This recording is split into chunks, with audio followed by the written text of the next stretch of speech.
This is a warning. Better get your game up. Let's go. Better get your game up. Better get your game up. Better get your game up. Better get your game up. Better get your game up. Better get your game up. Better get your game up. Better get your game up. Better get your game up. Better get your game up. Better get your game up. Yo, we been talking all winter, now the sun out, boy. Now we're ready to ball. Let's take action. Who you for Columbia, Green Bay, 29th Street, Hopkins, or Atkinson? Whether we pack a park or we gon' pack a gym, yo, it's all the same, cause we playing to win. I get my nickname tag on my shirt. Cut my sleeves off, now I'm ready to work. Let's ball. Let's get it.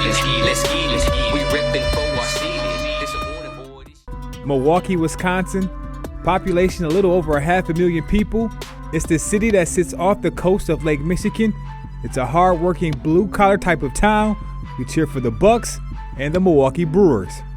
Just like any major city, basketball is introduced to you at an early age, on the playground level. And in the tough inner city streets of Milwaukee, Wisconsin, same can be said here. We put together this warning documentary to preserve, share, and celebrate this undocumented history of one of the longest active summer leagues in the country. I played warning. I'm Terry Porter, University of Portland men's basketball coach. Mike Wilkes, former NBA player, former NBA champion. I played warning basketball because it was a way of life growing up. You know, it was a thing to do. All the guys I looked up to and idolized, you know, they played, so I was just following in guys' footsteps. I played warning because it was the best league in the summertime, and all my friends was playing. And my dad took me up there, and I seen all the teams, and I just wanted to play. I seen a lot of great basketball there, and Warner was the best league in the summer for me. Draylon Burns, and I played Warner with Sherman first. Then when I got good, I went to Green Bay. Warner was everything, man. It was about repping your neighborhood. You know, you go, when I was playing Warner, we go from park to park. You know. I played Warner because Warner was my life. I lived to play Warner. I love Warner. Warner is in me. I wanted to play Warner to really give myself credibility and to solidify myself as one of the top players in the state and to test myself. Warning is where you go to test your street skill. You know what I'm saying? Your toughness. Warning was the first one that gave you that sense of basketball outside consistency and the ability to, what was that player like? He always was a tough player because he had to play outside. He had to be ready for the physical, getting knocked down. Mm-hmm. So that was something I think every kid that grew up during that era kind of came and learned through Warning. Warning to me was like our NBA, you know what I mean? That was our outlet, you know, going to different parks, being able to compete with your friends. Back when I was playing, it was like neighborhoods, playing against neighborhoods, kept us safe. It was all out of fun, man. Guys like Mike McGee Jr., Mike McGee Sr., them guys really gave us a safe haven to be able to go different places and play basketball. And if you look at the reason that Warning was developed was to, originally was to empower neighborhoods, to strengthen our block club by working with kids in those neighborhoods that we were block club organizing. So in a way, the 29th Street model deviated from the original concept, but that's life. Things change, things develop, and I gotta give them all the credit in the world. They did develop some super teams. And Mark Wade and Darryl Banks had an attitude with the kids that demanded respect. It was something that I knew that these kids would always remember, that it was a way that I could endear myself to them in terms of the neighborhood. Like, I'll give you an example of the kind of things that it meant. Like I was active in the community, so one time we had flipped over this police car to sort of send a message to them, and I got locked up. So one of the Warning players was the sheriff. So he was like, Mike, I can't lock you up, man. Well, how it looked like he didn't even want to lock the cell. So I'm like, dude, his name was Money. So I was like, Money, look, do your job. I always told y'all that no matter what you did, you always had to do your job. So I made him lock me up. So it really meant a lot to me. When I hear people talk about Rutgers Park, New York, back in the day, and I always say, if they would have came to Milwaukee, Wisconsin, in the early 80s and came to them playgrounds on Warning, they would have seen Rutgers Park, I promise you.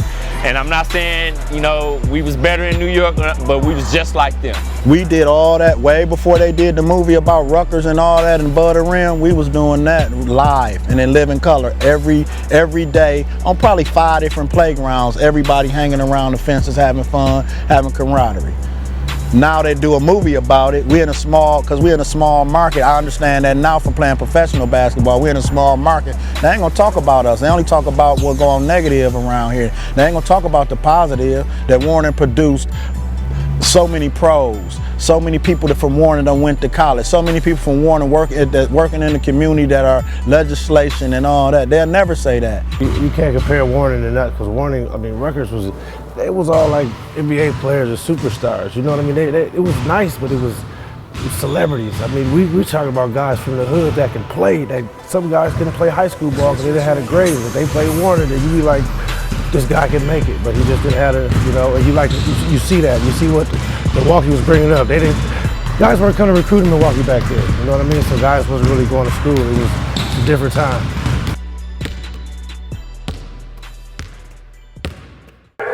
I was 25 years old when I started Warning, and then what I decided to do was just give them an outlet, you know.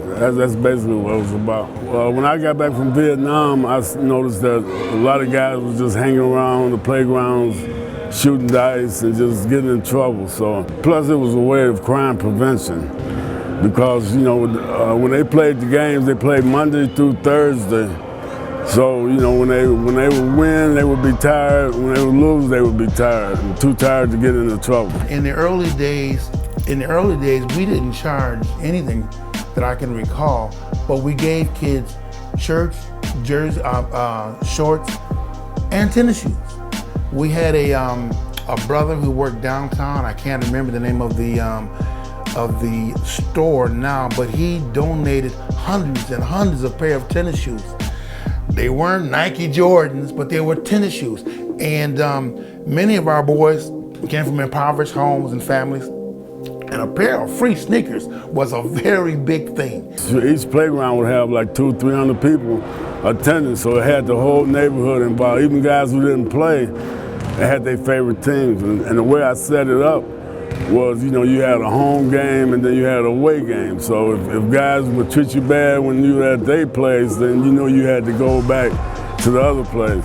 And then another thing was I had it color-coded where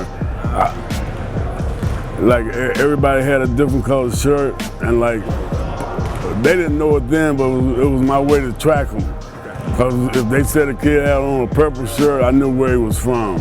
You know, so I had it color-coded like that. And I had a lot of built-in things like that. Warning started in '75, and there was only two other leagues that was in existence before. I think it's the Drew League and Rutgers, if I'm correct, LA and New York. So Milwaukee being in the middle is an awesome thing, just showing that we got a lot of talent, a lot of people that made it to the league even in Milwaukee. Milwaukee was like any other kind of metropolitan city. It was struggling with some of the issues that it struggled with, that most cities struggle with. There wasn't a lot of organized stuff for kids to be doing in the summertime. What were they doing? Maybe going to the parks. You know, it just wasn't a lot of outlets for them in regards to just stuff that was organized to that. And so what Warning started up and what Mr. Mike McGee Sr. did, it was really for that purpose. Guys wouldn't be out all night, you know, trying to organize for things the kids to do during the day. And so when, like anybody in that community, when you start talking about basketball and you start talking about organizing and building a league, everybody took pride in it. Everybody took pride in it. He started naming, you know, the parks and the schools that had teams that could have teams, and you know, everybody rallied around them. Every community, every blocks rallied around their team, and so it was something that was so desperately needed at the time to try to just give structure for those communities. I'd like to consider myself one of the founding fathers of Warning. How it started was organization I was involved with called United Black Community Council. A bunch of us who were in the council, you know, we were looking for something for the kids to do to keep them out of trouble during the summer. We also had an organization called Project Respect, which was an anti-crime organization. So we felt that would be something good for the kids. Plus, it would help out with the mission of Project Respect. I think that, again, at the time, Milwaukee was really struggling with what to do with youth in the summer, and I see that Warning provided them that out or that avenue to go play basketball, and it provided something for the community to really circle around and have something to go attend in the summertime as opposed to just being and hanging out. Right.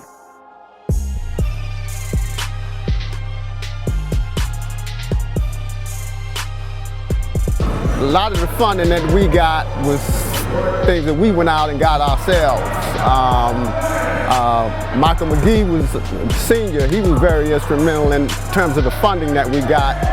He tapped into a lot of resources that was outside of the city that gave us funding. He provided equipment for us, a lot of things. Well, what I did was I knew a lot of street people, and I got a lot of the so-called hustlers and stuff contributing, and basically that's how we got our money, was from people in the neighborhood. And then we charged the kids like $5 each to play.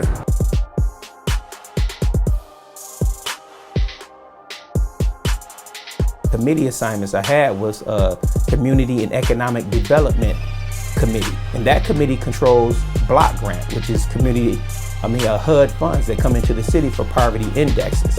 So I sat down with the mayor first year and explained to him that regardless of how we distribute this block grant money, we always had to have a reserve carve out for Warning League. And the mayor agreed with me, and every year we would have between 20 to 50,000 to put into the Warning League to make sure that the league kept going on. And I made sure that it happened all 13 years that I was on that committee. But every city had their own playground legends and guys who have been unbelievable. I think if you had put them in Chicago or in Rutgers, I think they still would have held their own, no doubt about it. And so Milwaukee was the same way. I mean, we had great play. The style of play was, that open court, try to attack.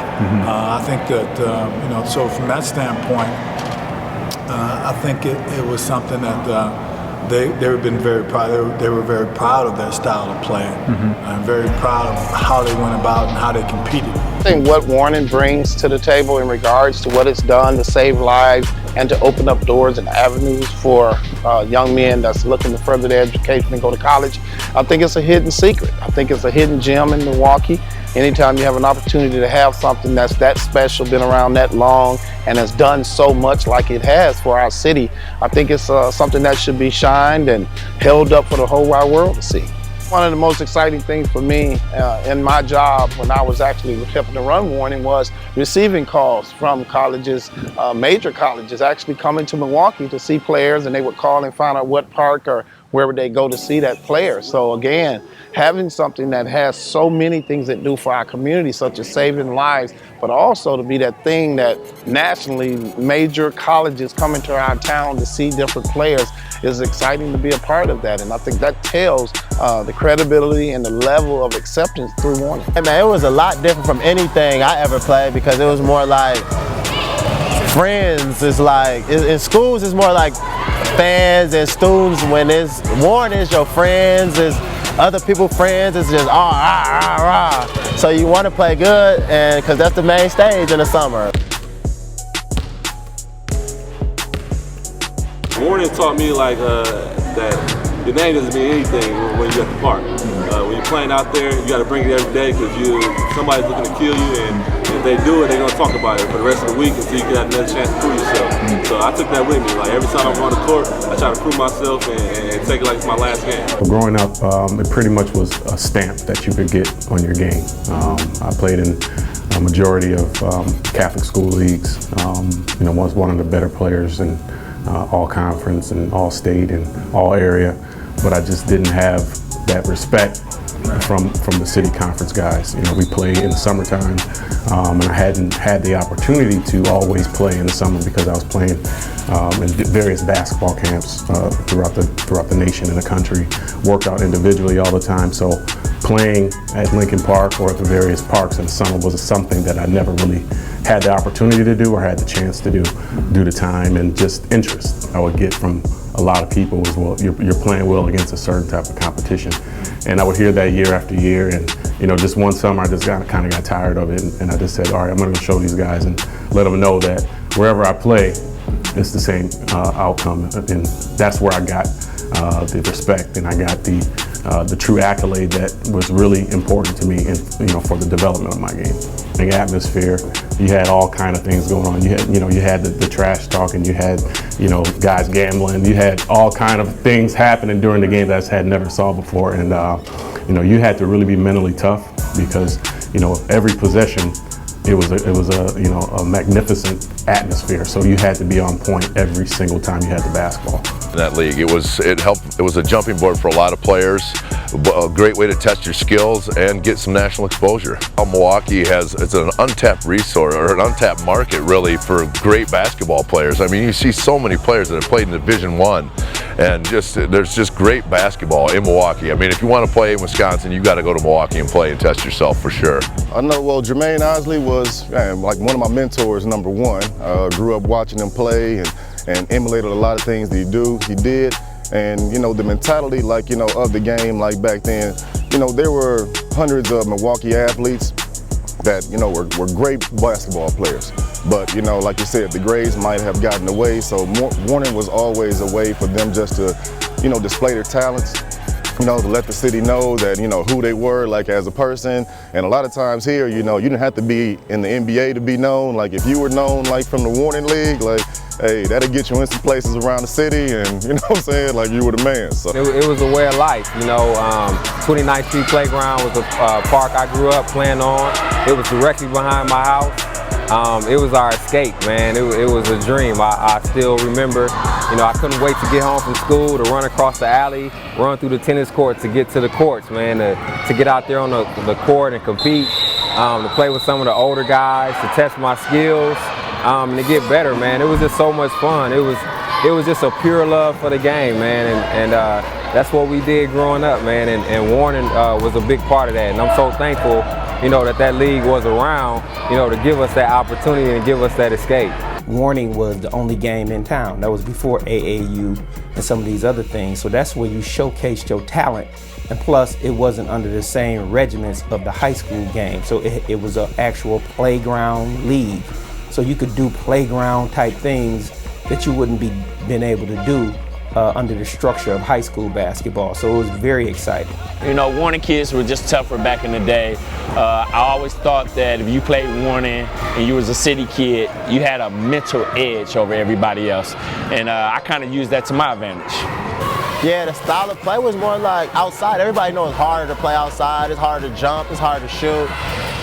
I feel like once you lock in and score outside, you can score anywhere. So that's what I was trying to do, like focus on scoring out here and playing good out here. If I could play good on concrete, fall and everything, it's easy to play on the wood. So that was my mindset about it. Just that solid contributor, a guy that's going to be steady and consistent, take care of the ball, get guys get us into our sets offensively, defensively. I love to pick up full court and bring that defensive pressure. You playing in the parks of the inner city of Milwaukee, when you going into hostile territories. So, that's definitely helps you become tougher. You're playing against the best competition in Milwaukee, which I think is underrated. New York and Chicago, a lot of big cities, they get a lot of, props for, producing big players, but Milwaukee had some ballers growing up. And so for me, seeing guys like Silas Mills and Calvin Rayford, those guys that went Division I, Brian Gardner, those guys gave me somebody to look up to aspire to.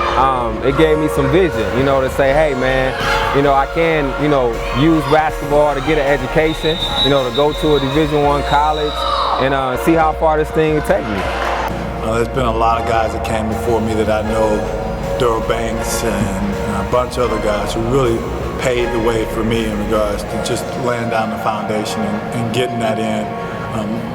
McGee having a vision to even start wanting to give us an avenue in the summer to kind of go and have a place to go play. And so from that standpoint, that Warning has produced many quality D1 basketball players when you start looking at what it's done in regards to giving kids that opportunity to learn and play that great game of basketball.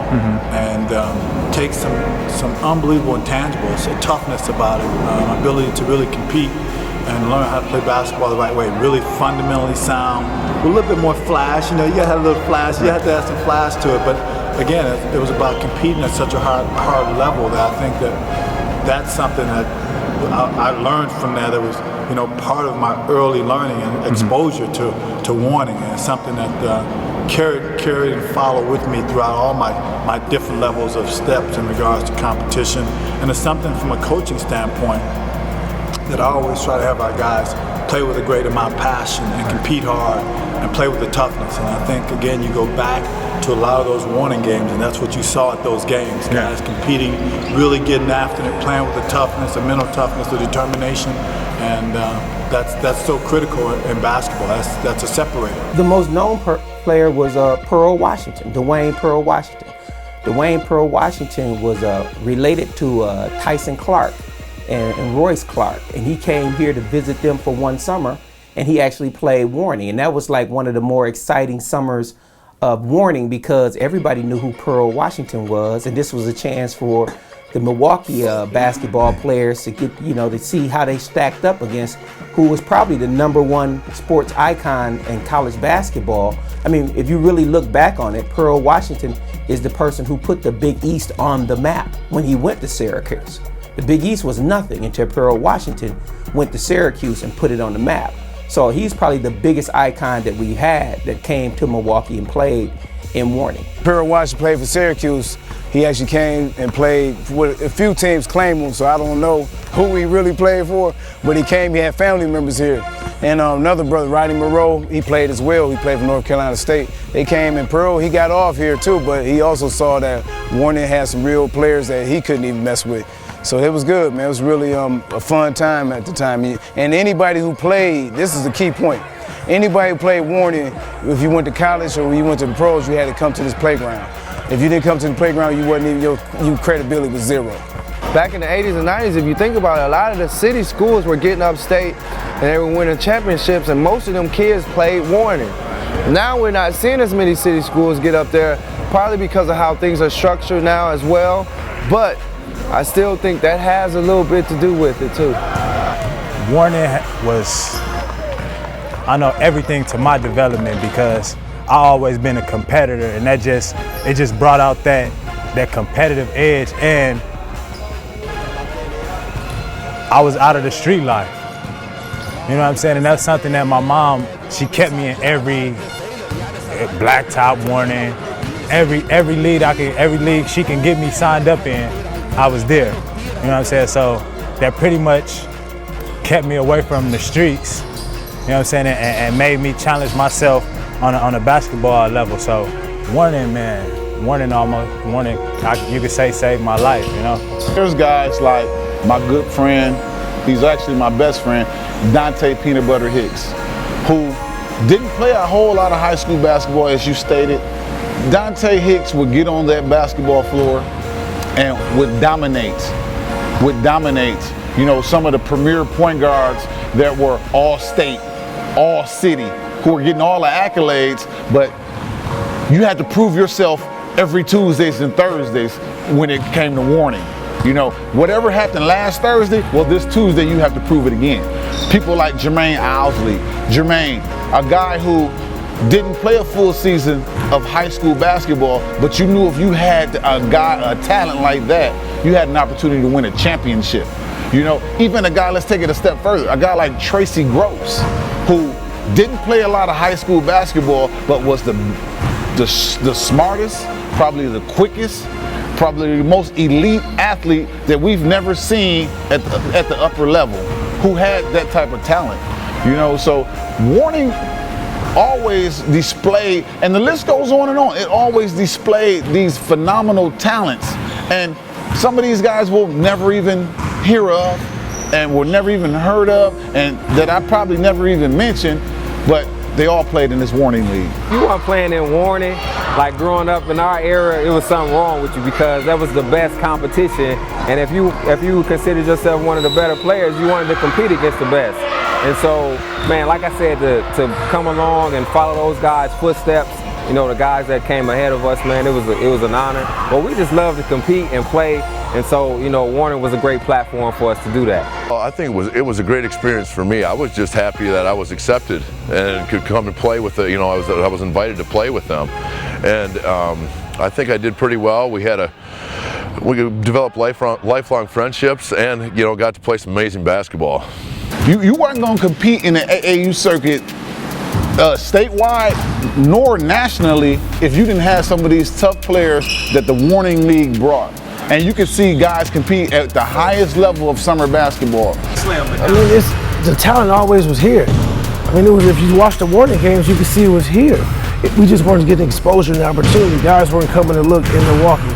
Milwaukee wasn't a basketball, you know what I mean, city. They go to Chicago, they go to Indiana because that's the basketball state. But we had guys here too that just didn't get that chance. And with AAU, when we went to Vegas, that brought guys back into the city. That brought the Ohio's look at Flanoro and Sanjay. That brought Creighton to look at me and Ben Walker. You know what I mean? So that AAU opened up that avenue, but before that, I mean, the talent was here. We just didn't get that exposure. Now we're getting that exposure because now UWM is their big school now. You know, they're doing things, and so they're looking at Milwaukee now. People will even want to go to UWM and play. So yeah. When I said it was other people in the community who were involved in making sure, I didn't want to go there, but since you went there, yeah. But you know, when you have a community, a black community, and you talk about the whole community, the religious foundation is part of the community, the education foundation, the financial foundation, but there is also a black market that's part of our community and part of the United States. And some of that played out in Warning. I mean, it was nothing for me to have conversations with different people who were involved in street activity about if I thought that I could win, or if we thought that we could get these many points, or if we thought that we could hold this person down. Those were normal conversations, but that's the urban experience. So, of course, Warning wouldn't be immune to that. We're not gonna say no names, but when the league originally started, it was just like business owners. It was family dads and like the Huxtables. You know, Bill Cosby may be a coach of a team. It was just somebody that everybody knew in the community. Then it got to the point where the flashier guys in the neighborhood would come and stand around on the side on the playgrounds just like above the rim. You would notice those people because those were the people that were selling the drugs, shooting the dice, dressing nice, having a nice car. Yeah, I can remember a very elaborate situation where I was playing, I think 8 to 12 or 12 to 14 age group, and we played this park. And they got a lot of hoopla and, you know, everything surrounding their team, and they got some of the big name players, and this team comes on the floor, you know, and we're warming up, and you look down there, you're warming up and you look down there, and they all got on the same shoes. I think it might have been the newest Jordans or something, and they all got on the same shoes, and that was almost unseen in a street ball type of atmosphere. You look down and it's almost intimidating. And then you wonder why. And then you look at the coach, he gets out this fancy car. But then he has this reputation of being a street guy. And you know, we're all from the neighborhood, we know. You know what's going on. This team has been sponsored by the neighborhood drug dealer, so to speak, or the neighborhood hustler, you know what I mean? And then you take that and you start looking at other parks. You go to other parks, and then the trend started to build. You know, the neighborhood guy would fund the team, and he would get the best players from the neighborhood, and even some players from the outside neighborhood, and maybe take care of mom, or take care of me, so to speak. You know, and say, if I give you X amount of dollars, you're gonna pay for my team this year, this summer, and then you're seeing guys kind of migrate from their neighborhood over to another neighborhood. And now you got this big rivalry and big competition because not only are you paying a player, boy, you took our best player. You know what I mean? So then the rivalry will even intensify, you know? A lot going on, and especially 80s. And not just Milwaukee, that was kind of a nationwide thing. If you was the man for your city, I don't care if you was in Chicago, New York, you always had, you know, the top dope dealers or the ballers or whatever with all the money. They wanted the best basketball players on their team.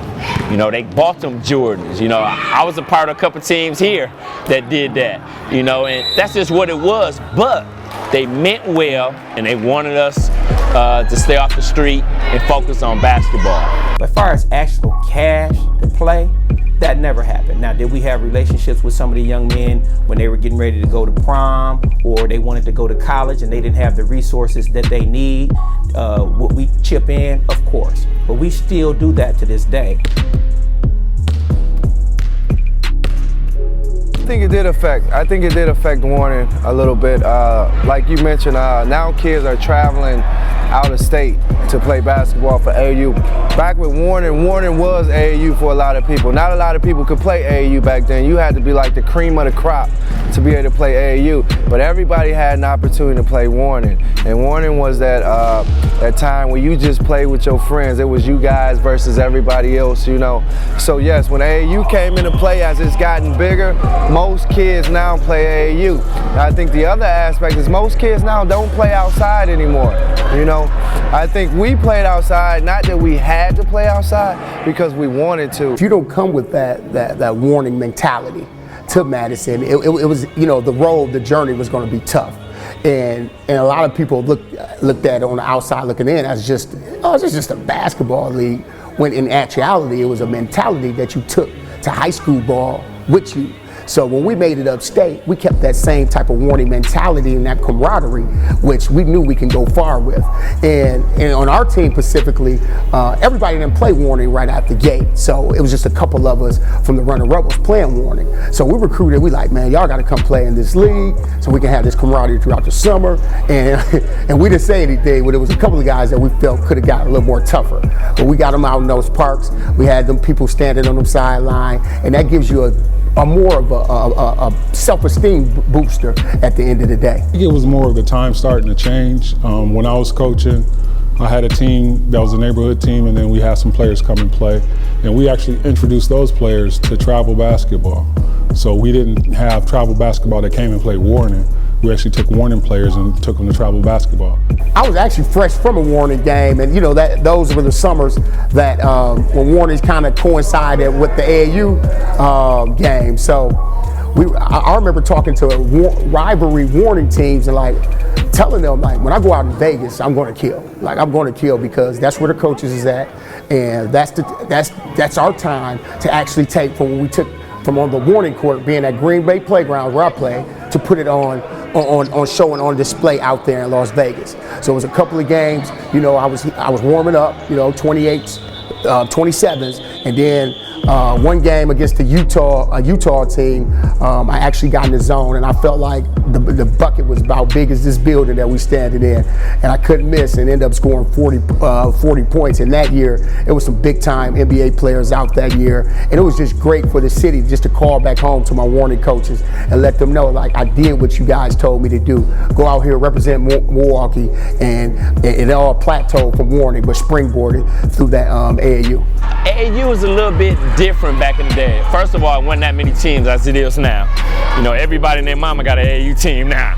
So back in the day, it was a selective few. It was a privilege to play AAU. So Rick Cobb had the best Wisconsin team. So if you wanted to play on Rick Cobb's team, you had to be pretty good. We was going out to Florida, Vegas, Chicago, and we was playing the best of the best.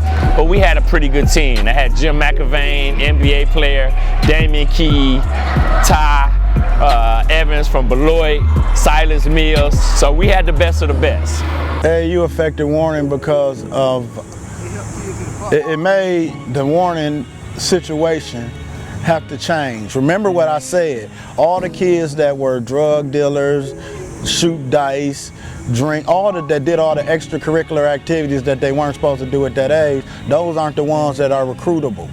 You understand what I'm saying? So now they take all our best, AAU takes all our best kids in the summertime in between when they get out of school, April and July, and play games. Well, Warren is over with in August. And we had rules where you had to play so many games and all that in order to play Warren. So all the best of the rest would play Warren, and then all these AAU guys would come at the end of the season and play with their teams, which make it unfair. You at least want to see that whole team all year, at least once or twice during the year. And that's where I could say AAU infiltrated Warren, because AAU took away all the better kids. All the kids that could pay, Warner's only $10 to play. Remember, I said we got shirts and shoes. Now we only got, I don't even know if they pay anymore, and they get a shirt. Well, with AAU, all those people are better off. Meaning they can pay the $800 to $1,000, $1,500 to the team to travel and go play. What about the kids that are on AFDC? All that kind of stuff, that can't even pay that kind of stuff. That's what Warning was for. Those are still the kids that are playing, but in the end, a lot of those kids end up being the kids that get recruited. AAU has decimated Warning. You know, you got cats that's coaches now that you ain't never ever seen pick up a basketball, and they out here trying to guide young kids and trying to tell them what to do when you really wasn't nothing at this, you know, and which some are good. I'm not gonna say that, you know, all of them are bad, but 85% of them are bad and terrible for these kids. And you know, a lot of these coaches steer these kids away from playing outside. And the myth that concrete hurts your legs, or, you know, things of that nature, you know, I think that's what scares kids away. And it's not that the kids don't want to play. I think that it's the coaches that don't want them to play. I didn't play AAU till like my junior year, so I didn't play a whole lot of AAU. But I was fortunate still to, you know, land a scholarship through playing AAU for the most part. So it's a lot of positives from it.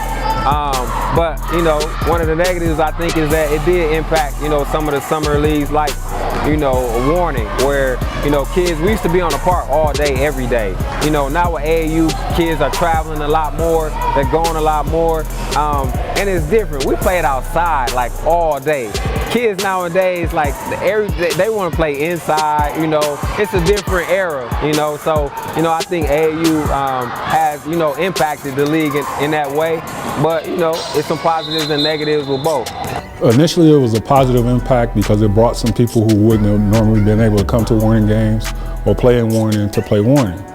But as it is nowadays, I think it's harder. And it's not as well because teams are gone and games are missed, and it's really no big deal to those teams, where back when Warning was relevant, way back when, the kids would actually miss their travel basketball games in order to play Warning.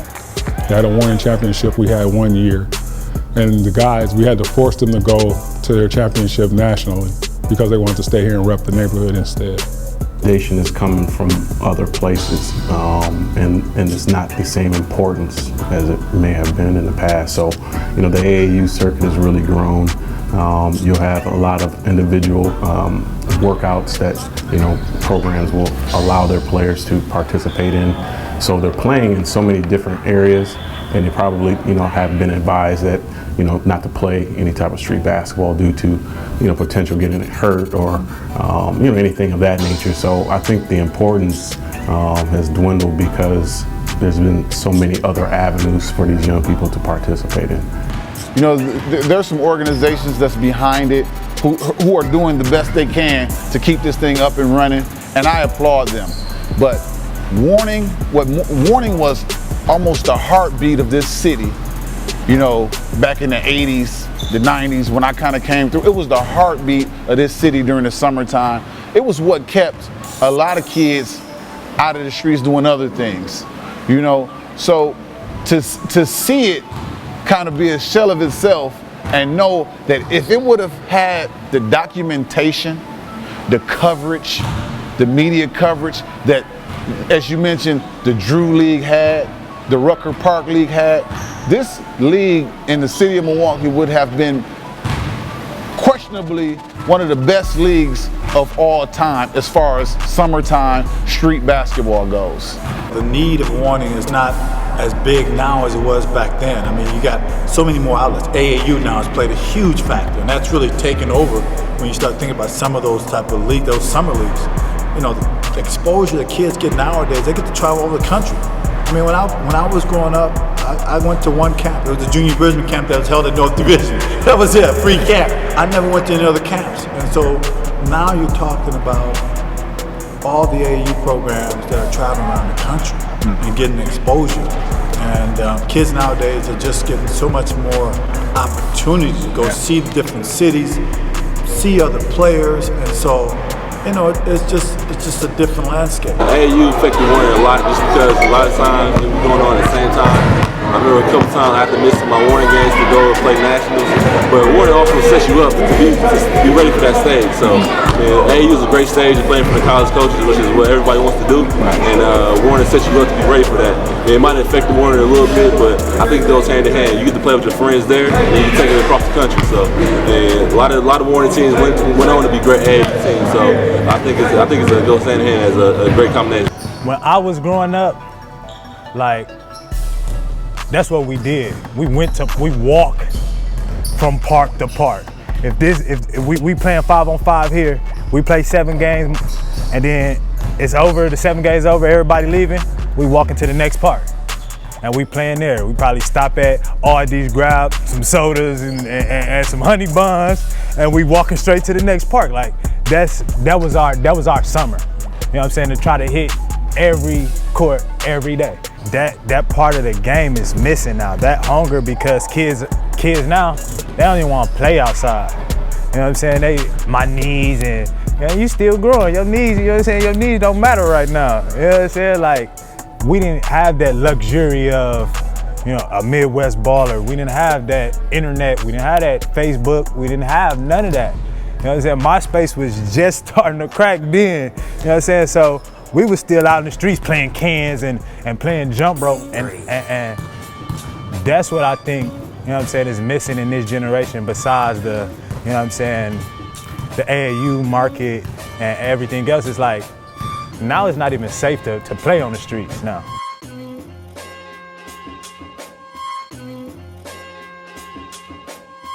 In about 85 or 86, Milwaukee experienced what's called the youth gang explosion of the Chicago model. The Chicago model in terms of the gang world is the war between the people and the folks. I worked for almost 20 years for the youth diversion program in Milwaukee. And so the Warning League, its purpose in terms of being a violence prevention program really came to play, really developed. Everything now is sort of helter-skelter, but during that time, I had it pretty much color-coded where I knew exactly where they were at. But another important thing was the spectators, you know, because like we not have not one shooting. It was like a big family, you know. Basically, it was a big family. Everybody, even if you didn't play with them at the same park, you know, you were part of the Warning, and that you was part of the family. There was some safety issues, but also as like I was getting older, I didn't want to play on the concrete no more. If you take Warner to the gym, I'm cool with it. Let's go to the gym. You know what I mean? He's a ball player, he's gonna play regardless. You know what I mean? But I was still going to Lincoln Park playing. You know what I mean? It ain't like I wasn't going outside, but they took the league in, I went in with the league. It didn't matter. That's what Warning was. I wanted to play Warning, you know what I mean? It was Warning and Summer Star. Summer Star was just coming around, so I was like, no, that's kind of soft, you know what I mean? I'm gonna stick with the Warning. It's kind of sad, man, because like I said, this league has a rich history. It produced a lot of great players. And it was a great, you know, project, you know, for the city of Milwaukee in terms of giving kids a positive thing to do, keeping us off the streets, keeping us away from drugs, you know, alcohol, gangs, you know. We found ourselves, we couldn't wait to go to the Warning Leagues, you know, to the Warning games. The games used to be packed, you know. So it was a positive thing, you know, going on in the city of Milwaukee. And, you know, it's something I wish that was well documented. You know, we hear a lot of the negative things about Milwaukee, but this is one of the positives, and I wish that it was, you know, more documented. And I'm glad that, you know, you're doing this documentary now, to, you know, to give the Warning League the props that it deserves. I'm a part and director of Running Rebels Community Organization, which is one of the teams that participated in Warning, but also trying to help to run the league and facilitate the league and to help to get it on a national level, which it deserves. Again, that was it. It was Warning, AFY, Boys and Girls Club League, that was it. That was all in the community, you know what I mean? And then AAU came on the scene. I think with the globalization of AAU and how big it is right now, it's gonna be difficult to get Warning back to that level, but I think there's enough players in the state that if we can somehow, you know, kind of link up high school teams or something and make that part of Warren, summer leagues and stuff part of Warren, I think we can get it back to that level. I do. I think what Warren brings to the table in regards to what it's done to save lives and to open up doors and avenues for young men that's looking to further their education and go to college, I think it's a hidden secret. I think it's a hidden gem in Milwaukee. Anytime you have an opportunity to have something that's that special, been around that long, and has done so much like it has for our city, I think it's something that should be shined and held up for the whole wide world to see. You have Running Rebels who have taken the helm thus far, and the city has partnered with the Running Rebels to help support the league. I mean, the city needs Warren. I mean, it kept us off the street. It needs to keep these kids off the street because it's rough nowadays. I mean, the carjacking guys, kids are like 13, 14, 15. I was thinking about doing that at that age. I was playing Warren, you know what I mean? And that kept my mind consumed from the dangers of what's going on out here. And without that avenue, that outlet, I mean, these kids are going to gravitate to what's really going on in their neighborhood. So I see this rebirth as encouraging. I see it as having the potential to help curb a lot of the issues and problems that Milwaukee is facing right now. Right now, Milwaukee is a very, very dangerous city. It's dangerous for young people, it's dangerous for older people, it's dangerous for law enforcement. And a program like Warning should be supported by Milwaukee in a very big way. Everybody knew where everybody was for a good 3 or 4 hours, you know, on those Tuesdays or Thursdays or whenever those games were. And it was a good atmosphere. You got a chance to see old friends, you got a chance to, you know, see guys that you've heard about, and you have guys that have a dedication to community. That's going to be where it starts. That's going to be the biggest factor for this to get back to where it was before. I think the amount of people and spectators that used to come to the games, you could easily have 500 people stand around a Warning game enjoying the basketball, whereas today, if we get 100, 200 people there, that's great. So I think, one, the history of the amount of people that was excited to go participate and or see Warning games is something definitely, as looking to the future, that I'm excited to try to get this league back to that. My favorite moment playing Warning, I want to say my first 2 or 3 years. I played 12 to 14, it was an 8 to 11 team, it was a 15-17, it was an 18-20. All 4 teams won the championship. So, you know, that don't happen a lot. All 4 divisions, and I think we did that a couple times. A lot of parks can't say they've done that. So I think we're the only park that done that more than 1 year. So I think those were the special moments. And I was playing with 18-20. I was home from college. Or no, it was my freshman year. I was about to be a freshman. And it was like an all-star game. We had Sam Oki on our team. You know what I mean? It was bananas. DJ Walker, Deontay from Nora. Man, we had a bomb squad. Cardell, Lucius. And playing against Columbia, them, T Black, Sanjay, Jose. It was crazy, man. It was just like, I remember I had 2 crazy monster dunks. You know what I mean? I took off like a free throw line with the lean. Boom, the crowd went crazy. Yeah. So the DJ comes and throws me a line from like 3/4 court, and I catches the mud. You see where the rim is? It's like right here. I don't know how I caught it. I just remember everybody running on the court. That's how Warren was. It was live like that. Everybody ran on the court. It was like, the game was over. It was crazy, man. That's what I remember from Warren, like the hypeness of it, the crowd. You know what I mean? Because the crowd, this was when it was at Madison, so the crowd was everybody's parks and the joint. It was just. It was lovely, man. The thing that I remember most about Warning, it may sound weird, but it's not necessarily about an actual game, but it's about the friendships, you know, and the camaraderie. You know, the 29th Street organization, we're still able to do some things in the community, and it's a brotherhood, man. It's been 30 plus years for our organization, you know, and we're still here trying to give back to the community. So the biggest thing that I remember is the memories of, you know, hanging out, the camaraderie, you know, being at the park, you know, compete with one another, you know, and the friendships and relationships that you build. Not only with the people that you play with, but against the people that you play with, because you got a lot of respect for other guys.